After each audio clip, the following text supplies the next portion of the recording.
Friendship deal maakt bezuinigen en dan net maar de saniem de cheeskaaf-methode, maar flink terugpakken. Zoals de verkoop van zwembad Blomketerp. Daarmee wordt 3 ton in het jaar besparen. Maar verkoopje slaagt het net.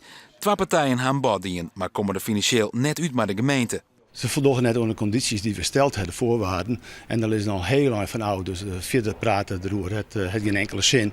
Dus op basis van deze condities kan ze net verkocht worden. En dus volgt het sluiting. De 14 meiwerkers van Blomketerp binnen van de middag injachten tot de uitbater van het zwembad op die sport. Zij zullen zo goed als wees op ziek maken naar een nieuwe baan. En dat komt het on. Ja, teleurstellend, schokkend eigenlijk. Met name voor het personeel wat toch wel op 1 juni geen werk meer heeft. En dat is onze grootste zorg op dit moment. Na 1 juni het Friendship officieel net met een zwembad. In het nieuwe sportcentrum Shape is nog wel een bad. Daar kan bijgelijks les zwommen worden.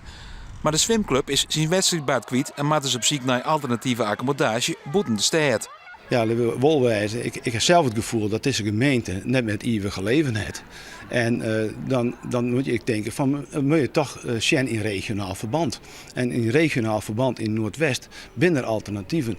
En dan is dit misschien erg voor de mensen die het treft, maar misschien het minst erger voor de regio. Een zwembad hier in Franekeradeel is gewoon een openbare voorziening waarvan ik vind als exploitant die opengehouden moet worden. Zeker gezien de klanten, de verenigingen, het schoolzwemmen, de leskindertjes, alles en iedereen die hier gebruik van maakt. Maar bovenal, nogmaals, mijn medewerkers. Na een week zal de gemeente hier praten over de sluiting van Blomketerp. De verwachting is dat het advies van B&W volgen worden zal.